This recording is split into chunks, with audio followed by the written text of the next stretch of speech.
hindi ako mabubuhay dito sa club scene. Buti na save ako ng hip-hop. Kaya laking ano rin ako sa hip-hop. Sobrang thankful dun talaga. Ako ba? Simple ganun lang yun.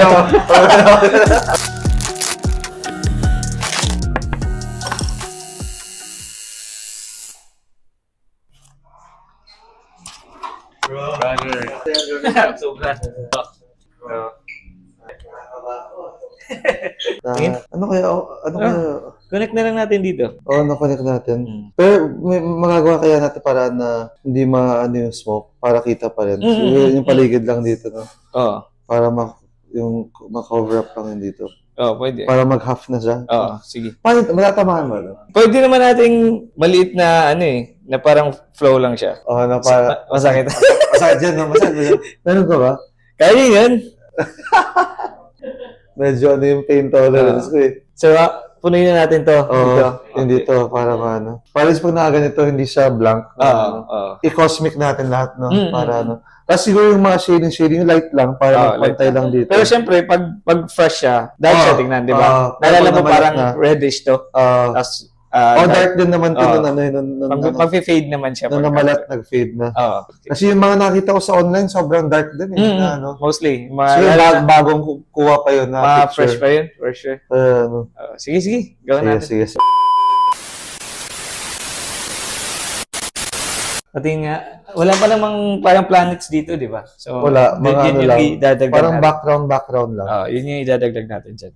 Ito kasi, kaya ganito yung pandemic kasi, yung time na nag-active ako sa live streaming, yung Kumu app, na-save ako nung pandemic. Ganun ba? So, kaya pinatato ko yung logo. Pero yun ko lang na, kasi yung logo niya, rainbow, ginawa ko nilang usok para pero ito yung pinaka-main logo ng Kumu app. Nice. Tapos yung parang, nila doon kasi, parang yung currency nila doon, pag nagko-convert ka sa cash, parang diamonds. So, imbis na parang stars diamonds yung ginawa ko. Nice. Kung gusto mo, lagyan pa rin natin siya ng diamonds dito para maging isang piece siya. Pero hindi marami. Parang konti lang. Siguro, konti lang siguro. Siguro, isa, dalawa. Ganun lang. Mga ganun lang. Planets, bro. May specific planets ka na gusto mong Yun yung maganda eh. Ito eh. Jupiter. Yeah. Yan, si Jupiter. Mostly, bilog lang naman lahat eh. Tsaka black and gray. Importante, nandun lang si Jupiter. Yung Jupiter. Tapos siguro Earth, tapos Moon, ganun. Yung Moon. Hindi pala. Si Saturn pala to. Saturn, halatang hindi nakikinig sa school noon, you know? Nung bata ako, mahilig ako sa mga planets talaga eh. Naalala ko dati, alam ko yun, nakalimutan ko lang eh. Kahit ako nga eh. Sige bro, prank ka lang to. Sige lang. First time ako tulatawa na nakadapa. Para saan yung waiver? For records lang. Para daw kung himatayin ka bro. Pero pansin ko naman sa stories mo, parang light pa lang mag-cut eh. Parang magaan lang siya. Kasi yung technique ko eh, parang hindi siya, tawag ba dyan? Floating yung technique ko. Birthday ni Utol, parang gusto ko magpatat. Nag-post ako sa FB na sino gusto magtat na parang late na mga midnight or 1 a.m. Tapos may nag-reply. Hindi ko kilala to, pero parang may common friends kami. Pinapunta ko sa bahay. Puta, palo. Tinatuwa ko. Farsi, tatuan niya na ako. Pag-gising ko, sabi, putsa. Tinawagan ko yung si Mike una si Pete. Ayaw galawin yan, sabi niya. Mike, sige na, kaya mo gawin paraan, paayos ko nila. Lesson learned. Oo. Yung pala yung nagpa-practice pa lang siya mag-tattoo. Talaga specialty niya. Gumagawa ng dreadlocks. Kulit eh, no? Kinahon yung tattoo, linagyan ng box eh. Yung parang naayos ni Mike kahit pa paano ko. Pinag-practice ako eh, pero okay lang. Pag nakita ko sa events, hindi ko na siya pinapansin eh. Nadali mo ako bro. May bad experience. Pag nagtatat ka din, nagsisimula ka sa baba, pataas. Pataas. Ganda naman usually, Ano kasi yan, para hindi ma-erase yung design na yung stencil or yung sa ballpen. Nag-ano ka rin ba? Mga portraits na pero lang, black and gray. Hindi black and gray. Pero yung mga tattoo artists, parang may specialty din sila na design. No? Parang yung isa, parang portrait lang talaga ginagawa. Tapos yung iba parang mga, biomech ba yun? Mga ganun. may sariling mga specialty, no? Mm. Ikaw, anong parang pinaka, ano, Ang dish ko ngayon, ano eh, black and gray talaga siya. black and red talaga yung, Nagkukulay din ako, pero hindi ko masyadong pinupost. hindi rin ako nagka-color. Black and gray. Tapos fine line, yung maninipis na lines. Yung mga statue, mga Greek statue. Nakita ko nga yun yung mga post mo, yung mga Greek statue. Grabe yun, ang ganda. Yun ang maraming request sa akin. Sobrang ano, ang realistic, no? Yung parang yung mga stone. Gusto ko yun yung paborito. Grabe yun, no? Ang ganda, no? Yun yung nasa leeg mo, yung mga parang tuldok-tuldok. Ano tawag dyan? Pointillism. Pointillism siya. Geometric. Mahilig ka rin mag-ganyan style. Basta mga patterns. Pero yan medyo painful yan, no? Kasi hindi, actually ito, sobrang chill nito. Pero yung style niya, hindi ba yung parang tuldok-tuldok? Yung tuldok-tuldok siya. Ginaganyan talaga siya. Pero may technique na din. Let's say ito, may tinatawag na hatching. Yung pinapaganon mo yun ito, parang gumagano yun. So hindi mo na siya kailangan i-one by one? May part na tinutudok-tudok ko siya, pero may part na ina-hatch ko siya. Pero that's pa rin yung outcome niya. Ang ginagawa ko nun, hinahabaan ko yung needle. Para pag ganun, parang nakaangat lang siya konti? Nakaangat lang siya. Dahil akong malakihan yung project, tapos kailangan matapos. Minsan kasi... Hindi okay gawin yan sa kamay kasi nag-fade. Yung mga ganyan style. Pwede, pero by dots mo siya kasi mas malalim yun. Actually, masakit yung sa kamay, yung dito. Nakita no? Maganda kay Omar. Nakita mo yung sa kamay ni Omar. Parang ganyan yung yung paligid. Grabe yung ginawa ni Omar, no? Laki ng gibit na yun. Grabe, oo. Palaki ng palaki. Hindi nakasya mga tao eh. Grabe, kailangan niya sa ate, sa... bigger venue na yun. Yung sa Dota na venue. Saan ba ginagawa yun? Yung sa World Trade. World Trade, no? Yung dapat next time World Trade. Yun na kailangan niya eh. Lumalaki na masyado yung event yun. Laki na, sobra. Dati sakto pa lang dun eh. Ngayon, hindi nakasya eh. Grabe yung mag-perform si Looney, no? Grabe rin na. Grabe, bro. Pero medyo chill pa nga sa gabi eh. Minsan talagang rinarat-rat niya eh. Nakita ko doon kagabi si Cookies. Kami nga magkakasama. Mga Bisaya doon. Parang may Bisaya corner din eh. Puro usapang Bisaya ba? Dito na ba siya nakatira? Sa Manila na siya o sa Cebu pa rin siya? Cebu siya, pero plano niyang magstay longer dito. Ngayon, 1 buwan siya dito. Kinausap ko siya saglit eh. Nandun sa dami lang kasi tao eh. Pero nagkamusta ako sa kanya. Bait nun, isip ko. Bait na. Maganda yung gumawa sila ni Luz ng Bisaya. No?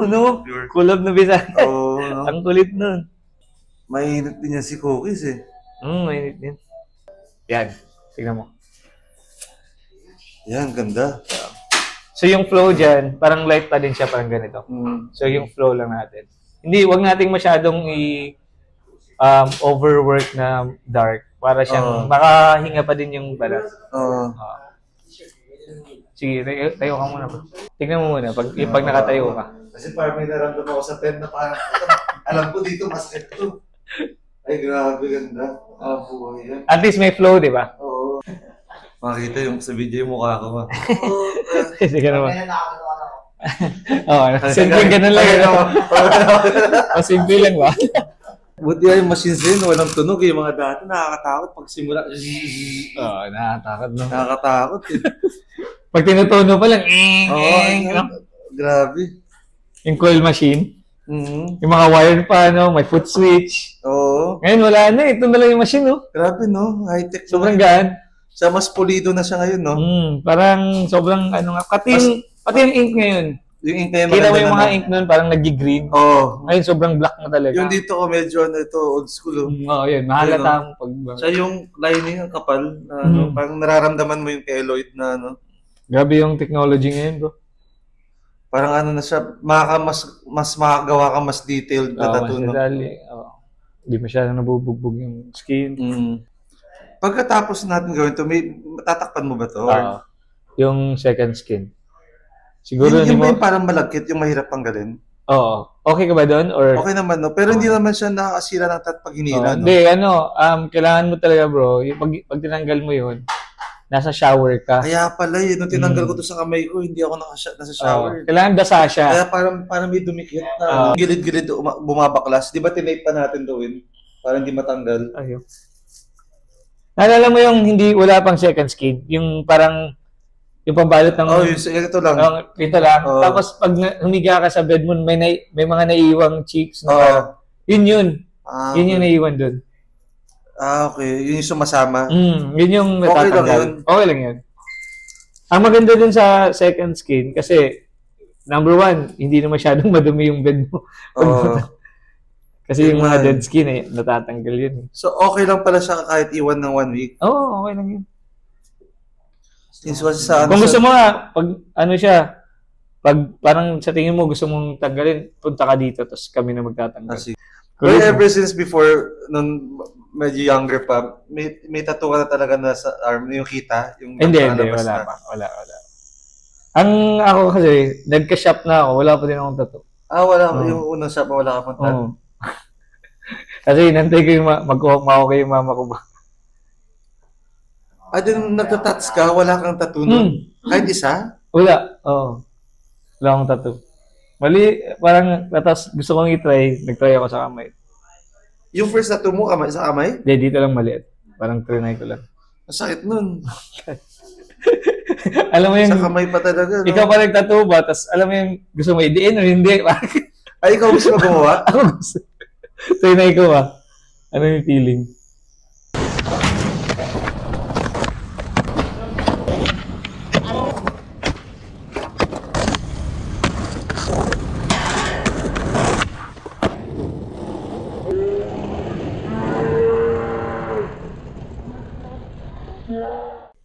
Pero before ka nag-DJ ng mga artist, bro, talagang nag-DJ ka sa club? Doon ako nagsimula.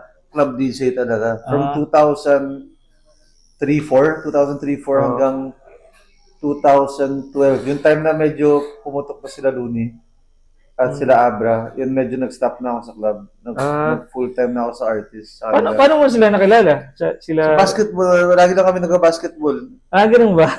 Hindi pa sila nag-boom. Parang may basketball kami every Sundays. Tapos hanggang, pag nagkakagig na, minsan magsisip kami ng one Sunday. Hanggang na-busy na lahat, di na natuloy yung basketball.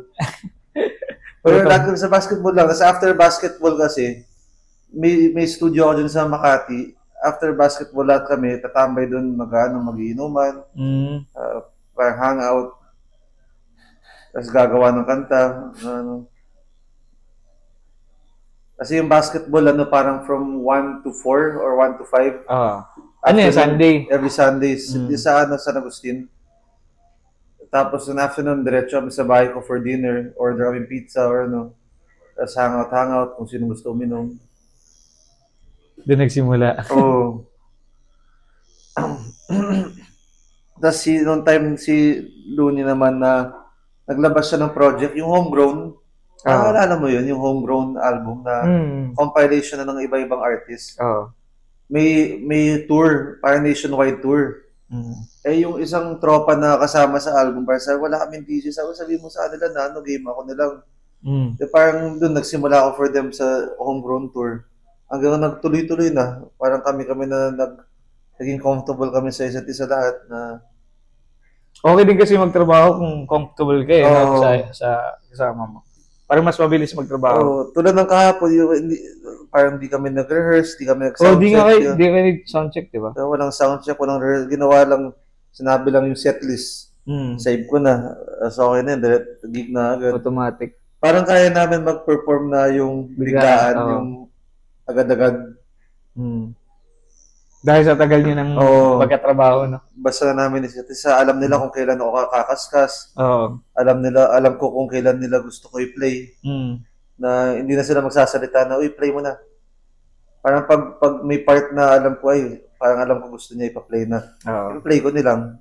Parang na nagka-muscle memory na kami lahat sa ginagawa namin. Lampas 10 years na rin eh. Dekada na din. Siguro pag medyo matagal na lang na bakante, tsaka kami nagre-rehearse. So yung unang gig nyo, yun yung yung sa album? Yung kasama ng madaming rappers, yan, yung sa Homegrown. 2013 nata yun. Or 2012. Before nun, talagang todo pa ako sa club scene. Pero that time kasi hindi ko pa inisip yung money. Kaya parang fun lang talaga yung inaano ko. iniisip. Medyo napaisip na ako na parang hindi ako mabubuhay dito sa club scene. Buti na save ako ng hip-hop. Kaya laking ano rin ako sa hip-hop community. Sobrang thankful din talaga. Oo, kasi binubuhay ako ng hip-hop. sa club din scene, kasi di ba? nakaka-burnout, you know, kasi Nakaka-burnout, oo. laging maingay yung surroundings mo. Sa parang no choice, kailangan mo uminom. Oo, Kaya kailangan mo magbibigay uminom, sa'yo, no? no? Pag nag-abot ng VIP ng mga shot, pag Wala kang libo, magawa. parang ay, suplado tong Oo, yung DJ. DJ na to, no? Hindi tinatanggap yung shot, di ba? Mm. Parang, kailangan mo, ano, isa nga, dinadaya ako nilang eh. Isang beses nga, medyo na, parang nahuli ako kasi binigay sa akin, Jägermeister. Dinura ako sa beer, kitang-kita yung ano, kaya sabi, ayoko na mag-Jäger. Yung pag-tequila kasi pwede mo idura sa drink eh. Hindi kita eh. Ano yung pinakamalaking, para sa'yo bro, yung pinakamalaking event na hindi mo makakalimutan kasama sila Lonnie? Si Luns? Siguro isa yun yung US tour namin. Oo, no? Kasi parang ibang bansa. Ano pa ba? Kay, ano, si Abra naman nung nag-ano kami, Qatar. Grabe. Yun yung first time ko sa Middle East, Qatar. Kay Luns, ano, yun yung US tour talaga. Tapos yung, saan ba kami nakapunta? Taiwan din, nag-Taiwan din kami ni Luns. Malaki din yung hip-hop doon, no? Madami rin Pinoy doon eh. Oo. Yung kaya rin yung memorable dun sa akin, yung first time ko sa Dubai. Nag-Dubai kami nila Flow Jets, Casta, Shanty Dome. First time ko eh. Matagal ko na gusto pumunta dun eh. Tapos sakto gig pa. Ang ganda na feeling ng ganyan, no? Na nakakalabas ka tapos para sa passion mo. Oo. Nung muna ako na-experience yan, nung naging sponsor ako ng DC Shoes eh.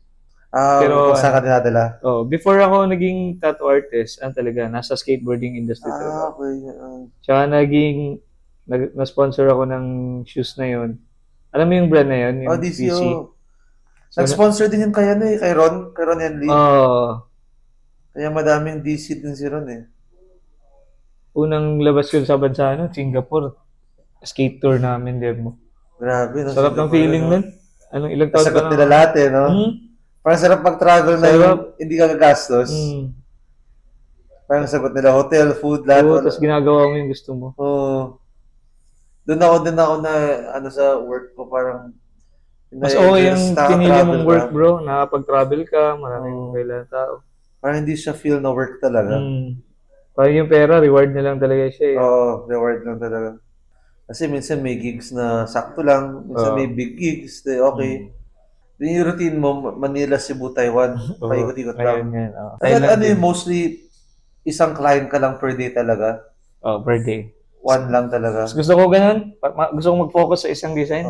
Yung utak ko parang, pero pag ganitong mga project. Ngayon kasi by appointment na talaga ako bro. Kailan na kayo katagal dito? 2 years pa lang. Ito, 2 years to. Yun yung ginawa natin anniversary dito. Yung para dito. Yun. Pero yung sa Cebu, yun yung matagal na. 12 years na yun. 12 years? This month bro. Kaka 12 years. Magpapa-event ka doon din? Magpapa-event. Hindi naman siya madugo. Hindi, wala na. Chill lang. Sige, stretch mo lang bro kung kailangan. Pulita ng dahil mo, no? Ito kasi makapal yung line eh. Papagay natin. Iba din talaga pag yung mga OGs tumira. Yung mga bata ngayon, yung mga younger din, malulupit na, you know? Parang sa DJs din, ang daming malulupit na mga bata ngayon. Kasi, siyempre, lahat na updated na eh. Mga, tawag dyan, mga idea. Nasa harap na lahat YouTube. Tulad sa mga DJs nga, may mga nakita, mga teenager pa. Ang grabe, ang gagaling kumaskas. Yan, medyo nararamdaman ko yan. Nabuto to eh. Ano yung planet na? Yung planet. Yung mga ink ngayon, maganda na eh, no? Siguro kaya dati yung mga artists, baka dinidiin nila para kumapit yung ink? Yun yung parang iniisip nila noon, pero hindi naman talaga. Hindi yun. Basically, kung dark yung ilalagay mo na ink, dark talaga yun. Hindi lang talaga okay yung ink dati? Hindi talaga siya concentrated masyado way back. Kasi may napapanood ako sa YouTube yung yung mga nagpapa-full body pero pinapatulog. Tapos Oo. mga 5 silang artist, so sabay-sabay. Grabe Tapos yun. pagising mo tapos na. Million yun, million. Million yun? Million. Di nga. Oo, kaya nga nagpapatato ng mga negosyante. Mga Yung mga walang mayaman. masyadong oras. Pero yung iba mga bata pa. Let's say, yung mga artist na, mga rapper, ganyan. Si Post Malone nagpasikat dyan eh. Ginawa niya ba yun? Siya yung pinakaunang nag-post ng ganyan, ng yung tattoo shop. Pinatulog siya, tapos Pinatulog siya. Tapos, dami na. full body. Oo. Uso ngayon yun sa States? Oo. Paano ka nahilig sa DJ, bro? Or mahilig nasa music, ano na talaga yung pamilya mo? Maaga kasi ako nag-start yung parang gumimik. So parang nagiging tropa ko yung mga DJs. Hanggang na-try ko lang, tapos bumili akong gamit. Tuloy-tuloy na. Parang nagustuhan ko talaga siya. Doon na nagsimula. Oo. Sisimula talaga lahat sa ano eh, no? Yung trip mo Yung lang trip mo lang talaga eh. Hanggang aabot na, uy, gawin mo, tas may TF na. Uy, pwede pala pagkakitaan to. Nagsimula ako before pa sa clubs, mga house party House party muna. pa lang. Tapos may mga, how much, uy, may bayad pala to Kala ko, pupunta na ako para sa, mag-enjoy lang, libre inom. Libre inom. Oo, libre party. Pag bata ka, gagawin mo lahat eh. Basta libre lang talaga eh. Diba? Tapos syempre, pag ikaw yung, kunyari, kinuha ka sa house party, DJ ka, parang cool ka, di ba? Ikaw yung DJ lahat. dito, ikaw yung nagpapaano ng party, Kaya nagpapasayaw ng tao eh. Sabi, parang na-enjoy ako na natutuwa yung tao. Saka dumating yung era na yung DJ, bro, sobra talagang, alam mo yun, ginuloko. Parang artista. Parang ganun nga ako dati. Kahit nga yung mga VJ sa mga radio station, di ba? Di ba? Sobrang, sa ano yun, parang celebrity na rin. Parang celebrity, kasi syempre yun na narinig mo yung boses nila. Kaya nga, parang that time, parang saya lang. Hindi ko pa inisip yung gawin as work talaga. Parang gusto ko lang siya gawin for fun. Parang yung panahon na yung nagsabi sa'yo na, okay, ano na to, ano yung gagawin mo. When after college, sabi ko parang ayoko mag-work ng corporate. Kasi yung course ko nung college, business management, tapos marketing. Tapos parang nung nag-work ako sa dad ko, sa office, parang sabi ko, inaantay ko matapos yung oras, parang inaano ko yung day ko. Yun ang sign eh, no? Pag nag-aantay ka matapos yung oras. Yung pay, pero parang nakaupo lang ako dun the whole day. Sabi ko, parang hindi ko na-enjoy ito. Kahit bayaran ako malaki, parang dito. Hindi mo na-imagine sarili mo. Maubos yung life ko dito sa hindi ko gusto na ginagawa. Sayang yung taon eh. Oo. Kasi sinabi ko sa kanya, Dad, pag pass muna ako dito. Gusto ko talaga full-time to. Buti yung, siya, pumayag naman. Gusto niya kasi din na happy ako. Kaya Tapos nakita rin niya na medyo kumikita na rin ako sa pag-DJ. Parang sabi niya, okay, pwede na. Parang kaya niya to. Kasi one time na na-book ako for parang China tour. 5 cities. Tapos parang each city, parang yung bayad sa akin, parang $2,500. Malaking club eh. Parang sobrang laki ng club. Tapos tour siya na 5 cities. Then nung binigay yung down payment sa akin, ang laki, kinonvert ko sa pesos, dinala ko sa daddy ko. Tapos ginawa ko, sinadya ko, nasa bulsa ko lang lahat. Sabi, daddy, timo to. Tapos dinabas ko, parang ilan hundreds yata yun eh. Sabi na, saan mo nakuha yan? Down payment para sa China tour. Tapos tawa siya ng tawa. Sabi niya, ay, sige. Okay na to, sige, mag-DJ ka din ako, diyan ka masaya. Relax mo sa kanya, no? Yung una kong parang unang big pay ko talaga. Parang malaking rate na nakuha ko. Sarap sa feeling siguro, no? Tapos naiikot ko pa yung China, libre lahat. Yung mga hotel, mga 5-star hotel. Yung mga nag-book kasi sa akin, yung may Pinoy doon, may Pinoy silang DJ. Tapos refer ako. Yung time din, kakabalik ko lang from US. Yung resume ko parang puro Hollywood, tinutugan ko, Las Vegas, mga ganun. Then maganda tingnan na resume ko. Bitok nila ako for tour, Tapos parang yung mga may-ari ng club, bro, mga triad. Oh, shit. Na-meet ko yung mga triad, bro. Yung mga doon tumatambay sa club. Grabe. Anong taon to? after college, 2009, 10. Mm. Wala pa ako sa hip-hop scene nun eh. Mm. Nakausap ko sila, oh. Sabi ng Pinoy sa akin, mga ano yan, mga triad yan, mga boss ng mga triad. Nagustuhan ka. Sila mga may-ari nitong club. At yung club Sure. na yun, ano pala, parang madami silang branch around China. Ah, So, isa lang yung name ng club. so Pero iba-ibang parts ng China meron. Grabe. Pati yung itsura ng club sa Same. loob, same lahat. Mm. Parang kala mo franchise. Oh. Kala mo mga Jollibee, pero high-end na club. Mm. Yung mga pader, yung wall nila, Mm. puro LED yung wall. Sa panahon na yun, ha? Oo, panahon na yun, grabe. Di ba? Sa atin, Oh, ngayon lang nangyayari Yung yan eh. buong wall, Diba? yung pag tumingkap 360 lahat ng wall LED. Naka-LED. Oh, as yung mga gamit nila, mga high-tech, may mga turntables kung gusto mo, CDJ kung gusto mo. Parang laptop lang dinala ko, tas yung Serato box ko. Ayos ah. Parang ano lang din. So, backpack lang. Backpack lang. Tapos tugtog Wala ka. nang dalang equipment. Grabe yung experience na yun. Yun, isa yun sa mga talagang na parang bucket list ko din sa life ng, parang sa pagdi-DJ ko, sa Oo. career ko, sa mga highlights. Kasi yun solo ako lang eh. Wala akong kasamang artist or ako talaga yung Oo. binook. Actually, ano yun eh, kay ano yun, yung binubook talaga, si Kimo Sabe. Kilala mo si Kimo Sabe, yung DJ ni Francis M. Oo. Eh, noong time na yun, busy siya sa gumagawa siyang music sa mga segments ng mga TV. Mm. Eh, parang isang show lang dapat yun, tinanggihan niya. Ako rin refer niya kasi parang mentor ko siya eh. Oo. Parang siya rin nagtulong sa akin sa career ko before. Eh, parang sabi niya, hindi ako pwede, busy ako dito sa mga TV shoot. Oo. Inalok niya ako, dapat one show lang yun. Nung pinasa ko resume ko na, anong pangalan nila, Apple the App, tsaka Oo. sabi ko, bigyan natin itong tour. May mga billboard pa nga ako dun eh. Nagpagawa Ayos. siya ng mga billboard. Show mo talaga yun, bro. Oo, Yun yung parang maganda. may mga opening act na mga Chinese na mga local acts doon. As in, bis na one show, sabi ko, ba, 5 shows. Sabi ko, game. Iba-ibang lugar, flight. Tapos yung mga triad, yung mga sundo sa akin, mga Mercedes-Benz, Shoot. saka mga diplomatic plates. Yun na ba yung part na sinasabi mo sa karir mo na, oh, this is it. Oo, I made sabi ko, ito na yun. As ano pa yun, sakto, after college, kaka-graduate ko lang. Mm. Sabi ko, ito na to, ayoko mag-work ng Galing, no? Tapos nung medyo nag-die down yung club scene, medyo dumadami na yung DJs, bumababa na yung rate. Kasi dati maganda pa yung rate eh. Mm. Konti lang DJs eh. Nung dumami na sila, tapos bumaba yung rate. Sumakto. Tapos iba ko ng hip-hop scene. Mm.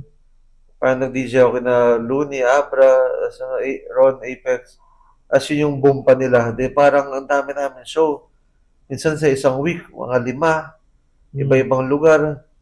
Minsan lilipad kami Cebu, balik Manila, diretso Mindoro, balik QC, punta Iloilo. Ganun. Parang iba-iba.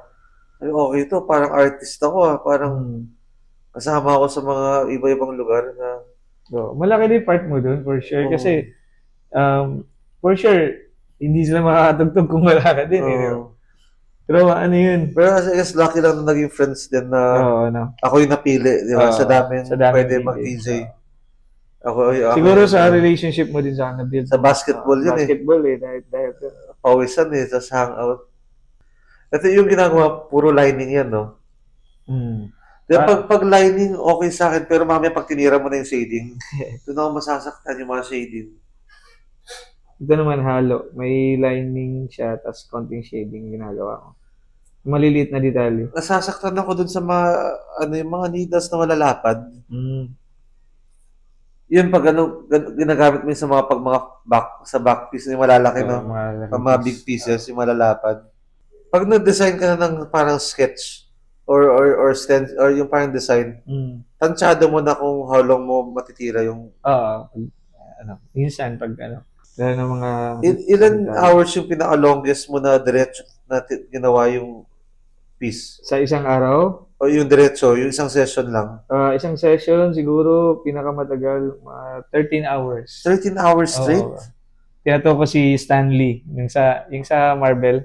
Saan sa likod? Sa kamay. Dito, braso. 13 hours? Bro. Ano yun, dahil sa detail? Dahil sa detail, Pero yung mismong piece, hindi siya ganun kalaki. Hindi pa, actually, nung 13 hours na yun, hindi pa nga tapos yun eh. Oh? Yung buong sleeve na yun eh. Buong sleeve siya. Oh, pero yung part lang ng yung part lang ng portrait, dun talaga tagal. Tumagal talaga. Kasi yung buong concept niya, Marvel. Nandun si Iron Man, lahat. Si Stanley yung nasa. Isang session lang yun? Oh, di, yung portrait ni Stanley. Pero yung buong session matagal. 13 hours yung buong session? O yung kay Stanley pa lang yun? Kay Stanley pa lang yun. Ay, grabe. Siya ang laking tao niya, bro. As in. Foreigner?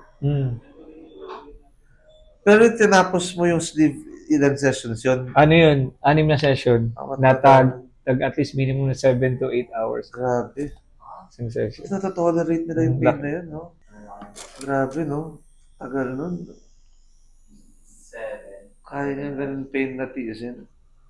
Kasi siya, after 3 hours, 2 hours, parang manghihina ka na eh. Hindi pa nakakala yun.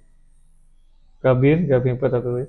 May parts may parts na Malapit na ano. hindi ko makita eh. Nakapag-tap ka na rin sa face? Oo.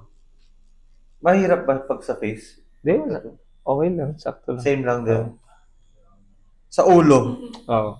Mabilis lang. Mabilis lang sa ulo? Kasi sobrang tight ng skin. Tapos, tawag dyan. Mabilis nagpipenetrate yung ink. Mabilis. Pero masakit mag-tap sa ulo? Oo, yung tinatuwa ko, bigla yung luha. Parang bigla na lang. Masakit talaga? Ayaw mag-react pero yung luha masakit. Yung kay Bugoy, masakit yun, no? Sa ulo? Oo, masakit yan. Tapos yung sa gilid, puro lines pa, no? Mahirap din pag kunyara mag-break ka ng matagal. Pag start mo ulit, ang sakit eh. Kaya pag nagbe-break ako, yung gusto yung saglit Mabilis lang. Okay lang. Dapat ganun. Pag kunyara mag-break ka ng mga 20 minutes, pag simula mo ulit, ang sakit ulit. Back to zero. Oo. Bone part yan ngayon yung ginagawa mo. Sa bone part. Ito. Sa gitna. Na-try mo na ba pumunta kay Wangod? Oo. Nagpagawa ka? Masakit? Sakit. Disappointed lang ako eh. Yun, madiin yun, no? Bakit? Ba't na-disappoint ka? Ano yun, nagaganon siya, no? Ba't kaya niya ginagawa yun, no? Energy daw, bro. Para Nag-viral lang ngayon sa pabata ba? Si Pete, mas liwango. Sila Pete, pumunta dun sila eh. Yan nga, inahawakan yung Inahawakan. Ikaw kaya. Ikaw yun, hawakan kayo, bro. Hindi, baka doon niya nararamdaman kung ano itatato sa'yo. Kasi pero totoo, di ba siya yung pumipili ng design? Parang bahala. Hindi, yung design niya ngayon, 3 dots lang. Yun yung Ay, 3 lang? Signature. Ito ginawa sa akin. 3 dot lang? Buti sa'yo hindi lubog. Yung nakita ko kay Mike Swift, lubog eh. Parang kinarb yung balat niya. Parang may butas. Oo. Tapos yung isang tropa, nakita ko, magang-maga eh, pag-uwi. Naka-emboss yung balat niya eh. Ayoko, hindi ko kaya gawin yun. Tapos gamit talaga niya, tinik talaga? Tinik. Tinik? May sarili ka tinik, bibilhin mo yung tinik. Bibilhin mo yung tinik, tapos, yun, tatato ka niya. Isang tinik lang? Isang tinik. Di yung bilog niyan, madaming taktak niya isang bilog. Tas grabe yung dugo nito. As in, daming dugo nung ginawa niya. Tapos talaga, pasok talaga sa balat talaga. Minsan gumagano'n po. Gumagano'n po.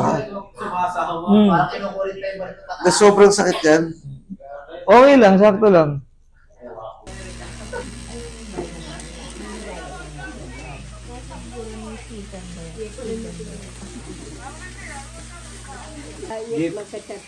Sir, 150 lang ako. Gamit ko, tattoo machine. Tattoo machine, gamit ko. Pero dito eh. Daro may kumakatas sa ulo.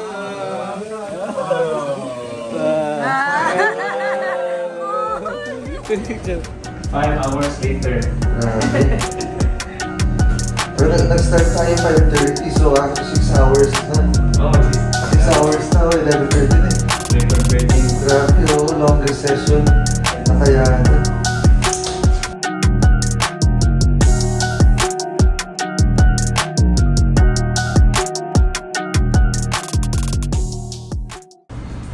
Grabe, ganito. Nice. Ganito. Maya bro, video. Sige. Mapula-pula pa siya eh. Okay, tapos wipe na natin. Ibigay ko na lang mamaya. Grabe, Kaya ako peace. Ganun. Yun, Yes sir. Ganda. Kitang-kita. Puno na. Kitang-kita bro.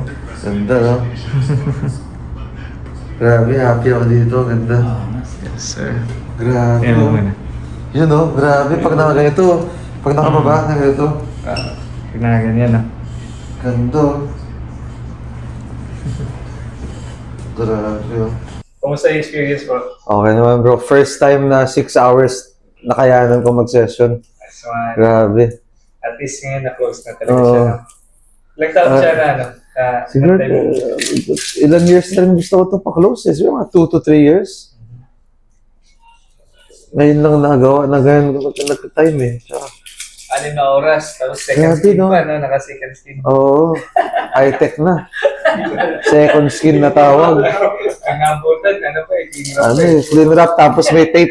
Wait, Tapos habang pauwi yung kakain ka muna sa labas, tapos pauwi ka, dahan-dahan nagsaslide yung yung plastic. Pawis na. Oo, pawis nagsaslide, tapos lumalabas na yung Lumalabas din. Oo. Pawis na madugo, ganun. Oo, Ngayon, iba na. iba na ngayon, no? Second skin, no? Ang maganda dyan, nakakagalaw ka talaga. Oo, Lalo na may gig kayo, tapos Mm. talagang nababalot talaga siya. yun nga eh, kasi ano eh, itong Thursday, may show kami sa Naga eh. So, ano siya, at least Safe siya. Di ba feeling mo makakagalaw ka? Oo, Unlike yung parang wala yan. Parang hirap gumalaw na eh. oo. Konti ka lang magsaslide, Slide na eh. matatanggal sa pwesto. Yes, sir. Masabay na. Nice one. Yun, okay na, no? Bro, thank you so much ah. Salamat, bro. Thank you. Salamat. Shoutout sa Redeem.